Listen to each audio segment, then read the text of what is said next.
भूत चिंतन श्री गुरुदेव दत्त श्री स्वामी समर्थ महाराज की जय।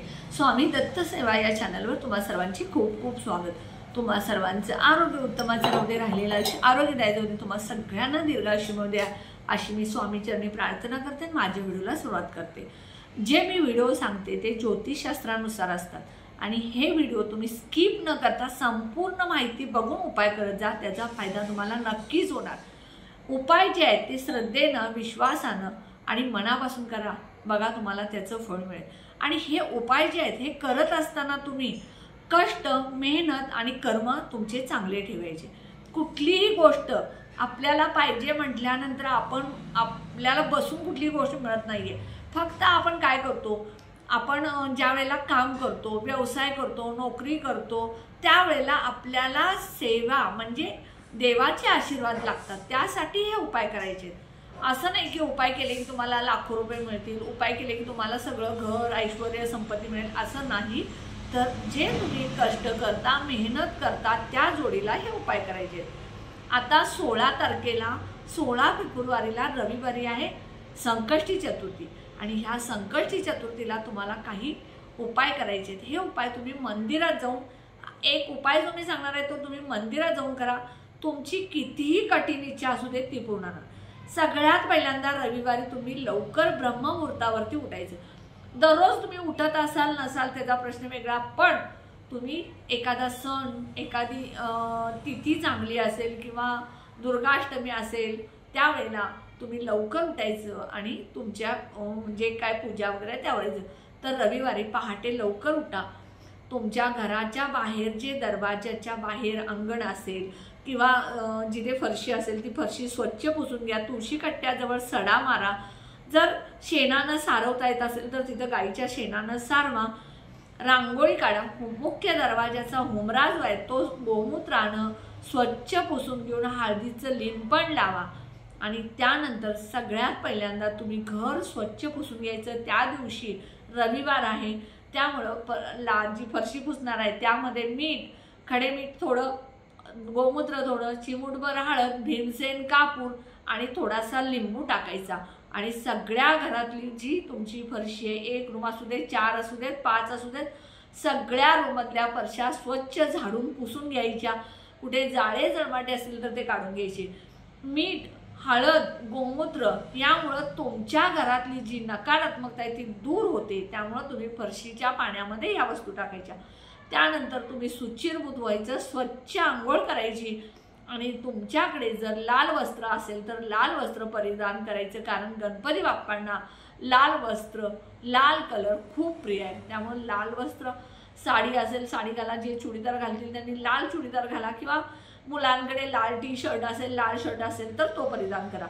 त्यानंतर बघा, तुमच्या देवघरातली जी पूजा आहे ती नित्यनेमाची पूजा करत असताना सगळ्यात पहिला दिवा प्रज्वलित करायचा, कारण बघा आपल्या आयुष्यातला अंधार दूर करून प्रकाशाकडे नेण्यासाठी दिवा, कुठल्याही कार्यक्रमामध्ये आपण जर गेलो तर दीप प्रज्वलनानंच कार्यक्रम सुरू होतो, तसंच आपल्या घरातली देवपूजा सुद्धा दिवा लावूनच करायची। त्यानंतर तुमचं देवघर स्वच्छ करायचं।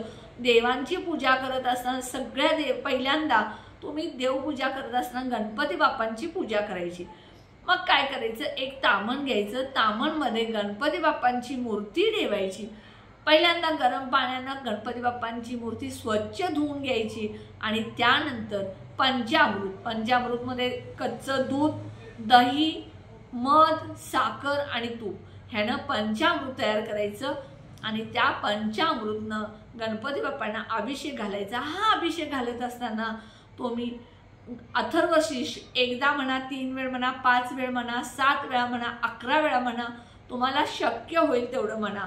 आणि समजा तुम्हाला अथर्वशीर्ष येत नसेल तर तुम्ही यूट्यूबला लावायचं आणि मनापासून अगदी एकाग्रतेनं ऐकत तुम्ही तो अभिषेक घालायचा। समजा तेही तुम्हाला शक्य नसेल तर ओम गणपते नमो नमः किंवा वक्रतुंड महाकाय सूर्यकोटी समप्रभ निर्विघ्नं कुरु मे देव सर्व कार्येषु सर्वदा असं म्हणत तुम्ही अभिषेक घालायचा।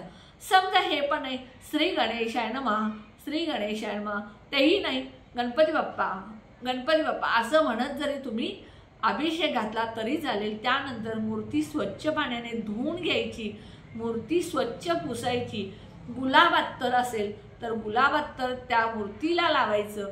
एक डिश घ्यायची, छोटीशी स्टीलची प्लेट डिश घ्यायची, त्यामध्ये तुम्ही तांदूळ अखंड जे न तुटलेले न फुटलेले थोडे एवढेसे तांदूळ त्यामध्ये ठेवायचे, हळदी कुंकू त्या तांदळावरती ठेवायचं आणि त्या मूर्तीला शेंदूर, हळद, कुंकू, अष्टगंध लावायचं आणि ती मूर्ती त्या तांदळावरती स्थापन करायची आणि त्या गणपती बाप्पांना एक जास्वंदचं फूल आणि दुर्वा अर्पण करायचं।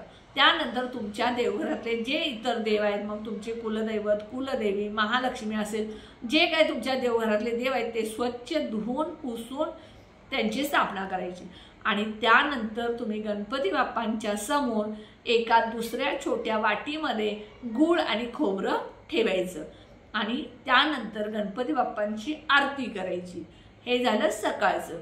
त्यानंतर बघा, तुम्ही जास्वंदचं फूल जे आहे ते गणपती बाप्पांना अतिशय प्रिय आहे आणि हे जास्वंदचं फूल घाला, दुर्वा घाला, गुळ खोबऱ्याचा नैवेद्य दाखवा आणि त्यानंतर शमीचं जर तुम्हाला पान मिळालं तर शमीचं पान सुद्धा गणपती बाप्पांना अर्पण करा आणि त्यानंतर तुम्हाला उपवास करणं शक्य असेल तर उपवास करा। जे कोणी उपवास करत नसेल त्यांनी उपासना करा। मी सांगते, मला पित्ताचा त्रास आहे त्यामुळे मी बिलकुल कुठलेही उपवास करत नाही, पण मी उपासना करते। म्हणजे सेवा सारामृत असेल, श्रीसूक्त असेल, विष्णू सहस्त्रनाम असेल, महालक्ष्मी अष्टकम, हनुमान चालीसा, 14वा अध्याय, 18वा अध्याय गुरुचरित्रातला हे मी सेवा करत असते। उपासना करणं आणि उपवास करणं, उपवास केल्यामुळं तुम्हाला भूक लागून तुम्ही मग ते राजगिऱ्याचे लाडू खा, खजूर खा, केळी खा, खिचडी खा, शेंगदाण्याचे लाडू खा, बटाट्याचे वेपर्स खा, इतकं काय काय खाता। पण उपवास म्हणजे काय, जर फलाहार घेणे, फक्त फळं खाऊन उपवास शक्य असेल तर करा, नसेल तर उपवास नाही केला तर चालेल, उपासना करा। दिवसभर गणपती बाप्पांचं नामस्मरण केला तरी चालेल। त्यानंतर बघा, जे कोणी उपवास करतं त्यांनी चंद्रोदय झाल्याशिवाय उपवास सोडायचा नाही। कसं असतं, काय करतात लोक, उपवास करतात आणि चंद्रोदय होण्यापूर्वी चंद्राला नैवेद्य दाखवायचा, गणपतीला नैवेद्य दाखवायचा आणि उपवास सोडायचा, असं बिलकुल नाही। चंद्रोदय झाल्याशिवाय संकष्टी चतुर्थीचा उपवास सोडायचा नाही। त्यानंतर बघा, तुम्ही ज्या वेळेला तुमच्या चंद्रोदयाच्या वेळेला तुम्ही मोदक आरती जी आहे ती नैवेद्य दाखवून तुम्ही मग उपवास सोडायचा। ह्या उपवासा दिवशी तुम्हाला उपवास करणं शक्य नसेल संकष्टी चतुर्थीला तर तुम्ही त्या दिवशी कांदा लसूण वर्ज्य करा। फक्त डाळ भात, वरण भात, चपाती, बिना कांद्याची भाजी बनवा। त्यामुळं तुम्हाला तामसिक अन्न घेतल्याचं म्हणजे पाप लागत नाही आहे। बिना कांद्या लसणाचं जेवण बनवा। त्यानंतर बघा, हे झालं दिवसभराचं। त्यानंतर संध्याकाळी तुम्ही 1 वाटी खोबऱ्याची, थोडासा गूळ आणि 5 लवंगा घ्यायच्या आणि हे मुख्य दरवाजाच्या बाहेर तुम्ही एका स्टीलची डिश घ्या, त्यामध्ये हे सगळं ठेवायचं आणि एक कापूर घालत ते खोबऱ्याची वाटी, लवंग वगैरे प्रज्वलित करायची। जोपर्यंत ही खोबऱ्याची वाटी किंवा खोबऱ्याचा तुकडा, लवंग पूर्ण जळत नाही तोपर्यंत तो कापूर घालत गणपती बाप्पांचं नामस्मरण करायचं आणि त्यानंतर ही जी राख आहे ती तुम्ही झाडामध्ये किंवा निर्माल्यामध्ये टाकायचं। त्यानंतर बघा, तुम्ही गणपती मंदिरामध्ये जायचं संकष्टी चतुर्थीला। प्रत्येक संकष्टी चतुर्थीला तुम्ही गणपती बाप्पांच्या मंदिरात जायचं। जाताना तुम्हाला शक्य असेल तर 11-21 मोदक न्या, नसेल तर गुळ खोबरं, दुर्वा, लाल जास्वंद फूल, अगरबत्ती, कापूर हे सगळं न्यायचं। गणपती बाप्पांना नमस्कार करायचं, हे सगळं गणपती बाप्पांच्या चरणाजवळ अर्पण करायचं आणि गणपती बाप्पांना म्हणायचं, जोपर्यंत मला शक्य आहे, जोपर्यंत माझी ताकद आहे, तोपर्यंत प्रत्येक संकष्टीला मी 108 प्रदक्षिणा तुला घालेन आणि त्या मंदिरात, गणपती बाप्पांच्या मंदिरात 108 प्रदक्षिणा घालायला सुरू करा। तुमचं कुठलंही काम असू दे, तुमच्या मुलांच्या लग्नासंदर्भात असू दे, नोकरी संदर्भात असू, तुम्ही स्वतः मुलांनी, विद्यार्थ्यांनी नोकरी, व्यवसाय, प्रमोशन, एक्झामसाठी केला तर अतिशय प्रिय। हे तुम्ही प्रत्येक संकष्टीला 108 प्रदक्षिणा गणपती बाप्पांना जो कोणी घालेल त्याच्या आयुष्यात कधीही कुठली अडचण येणार नाही, त्याच्या मनोकामना 100% पूर्ण होणार। म्हणून प्रत्येक संकष्टीला जोपर्यंत तुम्हाला ताकद आहे, जोपर्यंत तुम्हाला चालणं व्यवस्थित होतं, जोपर्यंत तुमचं शरीर तुम्हाला साथ देतं, तोपर्यंत तुम्ही नक्की 108 प्रदक्षिणा प्रत्येक संकष्टी चतुर्थीला घाला। बघा करून तुम्ही हा उपाय जो आहे तो अत्यंत प्रभावशाली उपाय आहे, त्यामुळे तुम्ही नक्की करा। मग व्यवसाय असू दे, नोकरी असू दे, प्रमोशन असू दे, कुठलीही घरातली अडचण असू दे, ती तुम्हाला नक्की तुमची पूर्ण होणार।